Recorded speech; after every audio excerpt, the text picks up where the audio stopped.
really didn't think that it was possible. I thought I was too young. I thought I didn't have enough experience. I thought that I needed to wait later in my career to be able to embrace a more travel abundant full-time working lifestyle. And I definitely realized during that year of isolation and lockdown that I needed travel to be more a part of my lifestyle, regardless of how my work was set up. Let's just say I made this decision in like October 2020. And by the start of the new year, I was booking a one-way ticket to Tulum. You don't need your boss to tell you when you can work from home. You can turn your 9-to-5 remote following these steps. So let's talk about it.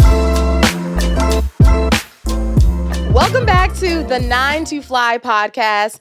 I am your host, Cinneah of Flynanced, and I'm super excited that you're here because today we're going to talk about how to remotify your 9-to-5. If you're not already subscribed, be sure to click the subscribe button and subscribe to 9 to Fly across all platforms and follow us on Instagram, TikTok, and of course on YouTube. So we're going to talk about how to remotify your 9-to-5 because we are not waiting for our bosses to tell us that it's time for us to work from home. No, we're going to take the reins to ourselves.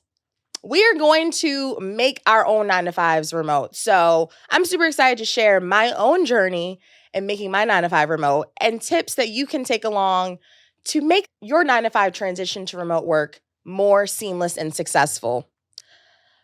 So back in 2021, if you can remember the Wild Wild West of the pandemic, I was really feeling like it was about time that I was working fully remote. So let's flash back to that time of the year. Back in 2021, I turned my 9-to-5 remote, so to speak, and never looked back.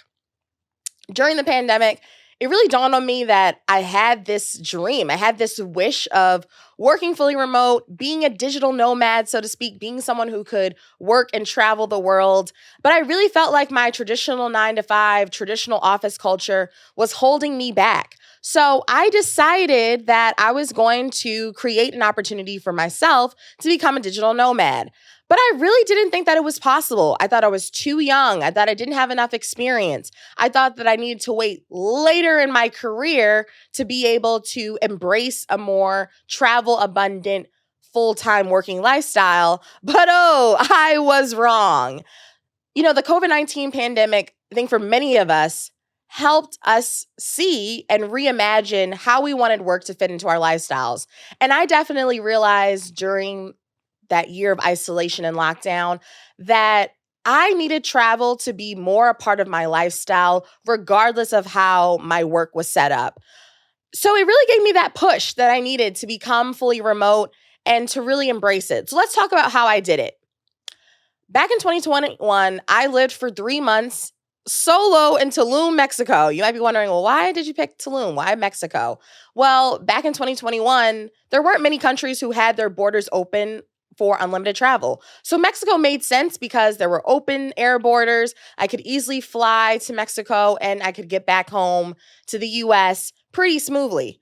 But I also picked Mexico because I had a pretty good understanding of the Spanish language. I'd taken many trips to Mexico. And in 2020 specifically, I traveled to Tulum. So actually being able to visit that city as a vacationer allowed me to get my bearings, so to speak. I could kind of see like, oh, this is actually a place that I think I could enjoy. There were really 3 C's that made sense for me and 3 C's that I would offer to you if you're thinking about a potential place to move abroad or move to work remotely. I was looking for community, currency, and culture. So Tulum offered me community by way of there's a really large expat community. There's a really large community of U.S. Americans or American-born citizens who have moved to Tulum, moved to that entire region of Mexico, and are there working, living as digital nomads, or sometimes even as newly Mexican residents. So Tulum checked the box for community. I found a community of like-minded people, and I found, surprisingly, a lot of Black women expats who embraced me and really made me feel at home. So that was number 1. Number 2, Mexico's currency is not as strong as the US dollar. So that benefited me in terms of being able to save on expenses, but also allowed me to have a quality of life that I wasn't really, trading off. I didn't have to make any major trade-offs between, the quality of life that I had in New York and then moving to Tulum. And then number 3 was around culture. I love Mexican culture. I love the food. I love the energy. It didn't feel so foreign to me, even though I'm very much a foreigner. So across those 3 C's, community, currency, and culture, Tulum fit all the boxes. So that's why I decided to spend 3 months of my life in Tulum. And I want to also say this in case you don't know, there are people who will coach you through making a move abroad. So I worked with an amazing coach who really helped me do the research and helped me create a whole plan for how I was going to move abroad. Let's just say I made this decision in like October 2020. And by the start of the new year, I was moving out of my apartment and booking a one-way ticket to Tulum. Another great resource that I leverage were online communities. So, of course, we know with social media, Facebook groups, Discord groups, there are so many online communities of travelers, of expats that I really leaned into that really helped me research and learn more about like what was really happening in Tulum, how to find a safe apartment, what areas to look into, what to avoid. So it really helped me be able to research and figure out the best options for myself. And let's be clear, I mentioned currency already, but of course, moving to Tulum for 3 months really helps me accelerate my personal finance goals. Back in 2021, I was newly debt-free and was really trying to figure out ways to kind of stay out of debt. So moving to Tulum really helped me accelerate. For the first time in my life, I was able to do what's considered maxing out my 401k, which just pretty much means I had enough money to contribute the full amount to my 401k. I was saving 50% or more of my income, and I was still enjoying a better quality of life than I would have had cramped up in a small 3-bedroom apartment in New York City. So all in all, if you are thinking about moving abroad, making your job and your 9 to 5 more remote, this is absolutely going to be the episode for you because I have a lot of tips for you on how to turn your current 9 to 5 remote, as well as some inspiration and tips in case you are thinking that remote work is not for you. I hope that you can see from my story that if you have any inkling of wanting to travel more, of wanting to work remote, there's no better time than right now to do it. And there are an abundance of resources, tips, communities, and people out there who are willing to help you in that journey. Now let's talk about how you turn your dusty office job into a remote job, because there are some clear ways to do this, and especially to do it strategically so that you are not fumbling your own bag. Let's talk about it. You don't need your boss. Again, I think the big message of this episode is you don't need your boss to tell you when you can work from home. You can turn your 9 to 5 remote following these steps. So let's talk about it.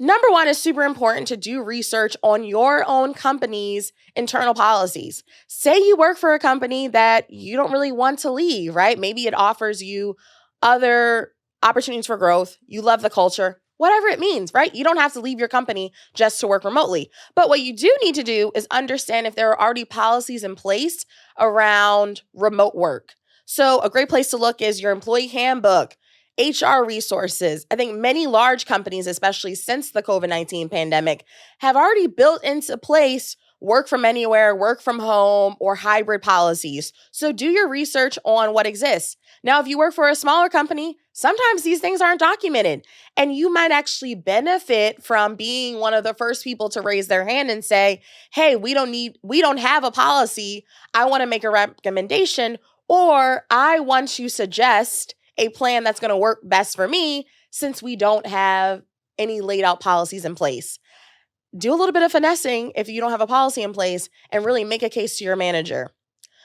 Now, sometimes you might work for a company that's large enough or global enough or international that there are satellite offices where you can essentially work your job from abroad or from a satellite office. So when I think about when I worked at American Express, for example, there were technically offices all across the United States, all across the world. Many people that were based in New York had a vision or goal, a dream of working out of the UK office. So that's what I mean by your own company might have other offices in other countries where you can essentially be working from an office, but now you're working from another country and your job may stay the same.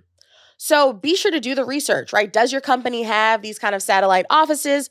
Are there other cities or countries across the US or globally where you can work without disrupting your current responsibilities? And let's really talk about at your current company how you can kind of bring this conversation up, because I think that's usually the biggest thing that causes us frustration, anxiety, or fear around asking for a remote work placement. It's really important to have the conversation. And I think that there are two clear areas of the year to bring up this conversation with your manager. I think you should ask your manager at the mid-year point and at end of year. Say you're a high performer. If you're already performing well, if you already have such great performance reviews, I think that it's a great place to bring that up as you're getting this positive review. So mid-year and year-end are usually times of the year where you're getting some kind of feedback from your manager, from other people across your team. Bring up the conversation with your manager then, just pretty much saying, hey, I love the work that I do. I'm really excited to hear that the team values the work that I do. But in order for me to continue feeling comfortable in this role, I need a remote work placement. And maybe depending on your relationship with your manager, you share more. Well, I want to start a family. Well, I need to take care of other responsibilities. I have other life obligations, but I don't want to give up this great job. I don't want to leave an amazing team. Kind of make it seem, kind of build it around the idea that, hey, I'm a loyal employee.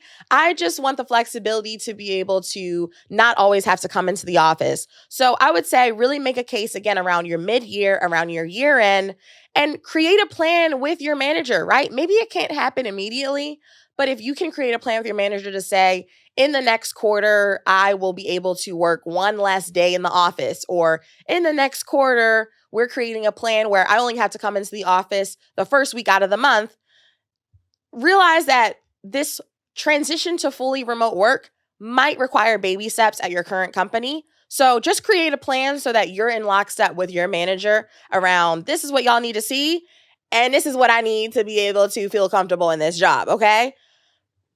Now, let's also talk about, for anyone listening who does not have a remote job or doesn't have a company that could offer them remote work. How do you pivot your current skills into a remote job? The reality is there's a lot of bullshit out here saying that you need all these fancy degrees, all this technical skills to be a remote worker.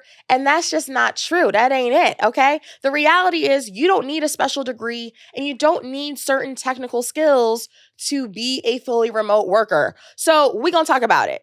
Let's talk about some jobs that you can absolutely do remotely, that anyone can do remotely, and you don't need a fancy degree or any technical skills. You don't have to be a coder to start working remotely. Here's some great titles that I want you to research. I brought you a list, okay?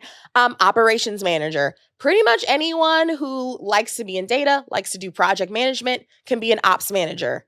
Project coordinator. Pretty much anyone can be a project coordinator. There's really no fancy degrees, certificates, or skills required to become a project coordinator.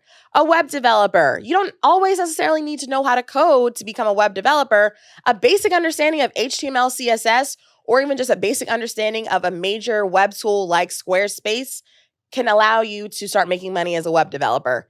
Digital marketer. If you're somebody that already likes to be on the gram, hell, get paid for it. You can become a digital marketer without having any type of fancy degrees, certificates, or etc. For my healthcare girlies, because I know somebody's watching this right now who is saying to themselves, well, I'm a nurse. Well, I work in healthcare. I can't do anything remote. Wrong. The reality is there are healthcare consultants, healthcare project managers. These are roles that can be worked remotely. And a lot of times they're looking for people who come from the healthcare discipline or who have clinical or lab-based skills. Another job that I want to throw out to you, research analysts. Again, my girlies that like to be in the data, that like to be in the numbers, research analysts, that's a perfect role for you. And so on and so forth. The reality is pretty much every industry has jobs that can be worked remotely. So I don't want you to think about that you have to reinvent yourself just to start working remotely. You don't have to reinvent yourself. You don't always have to go back to school to start working remotely. So if you are someone who wants to pivot into a new job function, think about those skills that you already have and how you can leverage them to support remote first companies, small businesses, online companies. The list goes on and on. Now, for my people that are working jobs that are jobs that I didn't name, a great idea for you is to look into remote first companies. Those are companies that have made a commitment to say, we are doing this remote work for the long haul. So no matter what job you're working right now, a lot of times you can take your exact same job title and pivot into a remote first company, a company that has a remote work culture built into their company values. So here are some sites I want you to look into. Remote.co, that's one of my favorites. We Work Remotely, Flex Jobs, Working Nomads, OTTA, OTTA. There are slews of job boards that are specifically built for digital nomads and remote workers. It's just your job to go out and find and secure the bag, okay? I believe in you. Okay, so for this next segment, we're back to corporate lingo. I am here defining terms that every 9-to-5 hottie needs to know. And as we talk about remotifying your 9-to-5, I can't think of a better term to describe than what's considered geographic arbitrage. So if you've never heard of geographic arbitrage, simply put, it is the strategy around making your home or geographic location arbitrary by moving from a higher cost of living area to a lower cost of living area. So think about my own story. When I moved from New York City, one of the most expensive cities in the world, one of the most expensive cities in the United States, and moved to Tulum, Mexico, where currency overall for the country of Mexico is a lot weaker than the United States. And then also in Tulum, a city where it's maybe not as expensive as more major cities, I was participating in geographic arbitrage. And here's the thing, geographic arbitrage doesn't just mean you're going from one country to another. You can be using geographic arbitrage even if you're staying in the US, moving from a higher cost of living county or city to maybe a lower cost of living suburbs or another city over. I think about plenty of people who work in the Bay Area but may live an hour or so away so that they can benefit from lower cost of living. So geographic arbitrage, for a fact, can be done in both the US and abroad. And here's the thing, you can earn money in a higher cost of living city. You can, have your 9-to-5 based in a higher cost of living city. You could have a business based in a higher cost of living city and be paid in US dollars. But it's really about, do you live or travel in a lower cost of living place? And with working remotely, that just opens up so many more opportunities for you to take advantage of geographic arbitrage.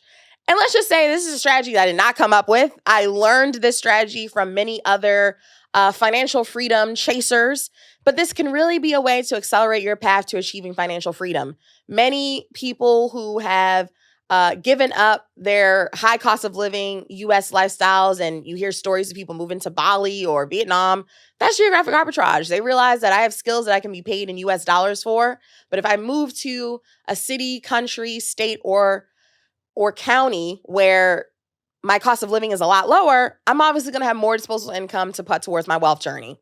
So I want to give you some resources to check out if this is a term that's new to you or you want to learn more about this. I love the book Quit Like a Millionaire by Chrissy Shen and Bryce Nguyen.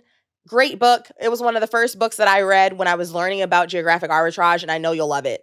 And I also want to shout out some of my favorite financial freedom IG bloggers and IG influencers. So Shang of Save My Sense, Jamila Souffrant of Journey to Launch are also two great bloggers and financial influencers you should check out on Instagram who have amazing platforms where they are sharing stories around financial freedom all the time and also sharing other creators that you can look into. But long story short, geographic arbitrage is where the coins are really going to be saved.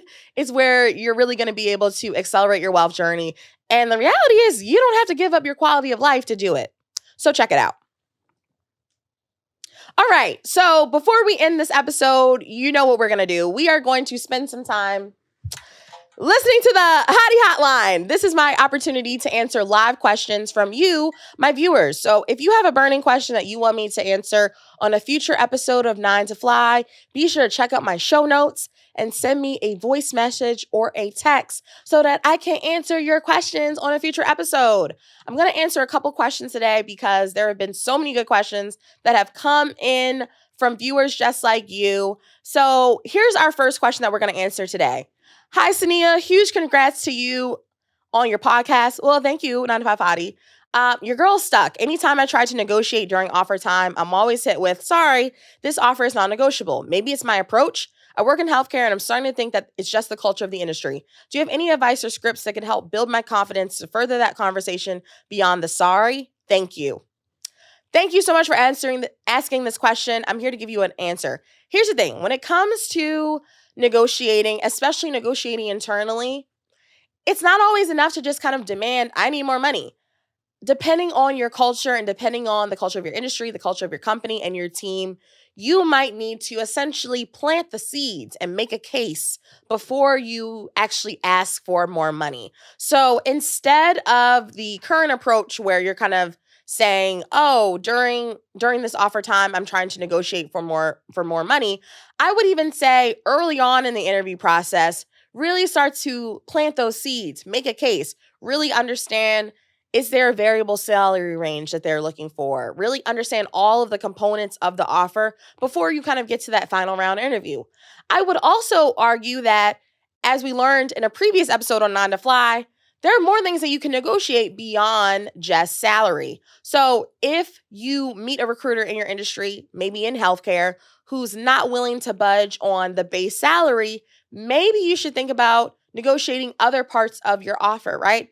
Can you get equity? Can you get a sign-on bonus? Can you negotiate for more vacation time? Can you negotiate for a remote setup, right? And so on and so forth. Sometimes companies don't have the budget to be able to offer you additional pay when it comes to your base salary, but there may be other things that could sweeten your deal, give you more work-life balance and more flexibility that ultimately might be worth more to you. So that would be my suggestion for you. And then I would say across the board, if you feel like you're consistently getting hit with, oh, this offer is non-negotiable, figure out if you can take your skills and pivot into different types of companies. The reality is the healthcare industry is a huge multi-trillion-dollar industry, right? So every company in healthcare is not going to hit you with that same bogus line, right? Sometimes you got to expand your scope, look into other companies within your industry, and really also maybe even lean on other folks in your network who maybe have similar job titles or worked at similar companies to give you more insights into how you can approach these offer negotiations. That would be my tip, but thank you so much for the question. All right, let's answer another question for the 9 to 5 hotline. I am getting a lot of questions asking about my travel goals. So here's a question. Where's your favorite place that you traveled to? And here's the thing. I've been really fortunate to travel to a lot of beautiful places. I've traveled to over 30 countries in my life. And it's so hard to narrow down the top place that I've traveled to, because I think that when you start to really travel a lot, when you start to live abroad and have some of these other really enriching travel experiences, you kind of have a favorite place for different things. So, for example, Tokyo, for sure, Tokyo, Japan is at the top of that list of one of my most favorite places I've traveled to. But for different reasons than, say Mexico, which is a place that I love to travel to. I've lived in, and I see myself continuing to travel to Mexico for the rest of my life. So, with Tokyo, I loved the culture. I loved the food. I just loved how high tech the city was. It just really made me feel like, wow, this is what living in the future feels like. Whereas, living in Mexico, I just love how authentic Mexican culture is. I just love how diverse Mexico as a country is, where, your experience in Cabo could be very different than your experience in Mexico City and very different than your experience in Cancun and Playa del Carmen. So I just love that Mexico has such a diversity. And also, I'm a sucker for some authentic Mexican tacos. So, those are also reasons why I love Mexico as a place. It's so hard to say, but I would definitely say there are many beautiful places I've traveled, many amazing people that I've met along my time traveling, that I think every place kind of holds a different special meaning in my heart for different reasons. Thank you so much for that question. All right, so we are at the end of our episode. This was how to remoteify your 9 to 5. You heard a little bit about my story and moving abroad to Tulum. And I also gave you lots of different tips and tricks around how to turn your current 9 to 5 remote and also how to pivot your skills into a more remote first opportunity. If you love this episode, let me know. Leave a review under this episode and under the podcast, letting me know that you're enjoying what I'm cooking up for you. And if you haven't already, be sure to subscribe to 9 to Fly across all our platforms. And stay tuned because, next week I'll be back with even more insights on how to maximize your 9 to 5, how to get to the most obnoxious bag possible, and how to enjoy the journey as you go. So thanks for tuning in, and I'll catch you next time. Bye.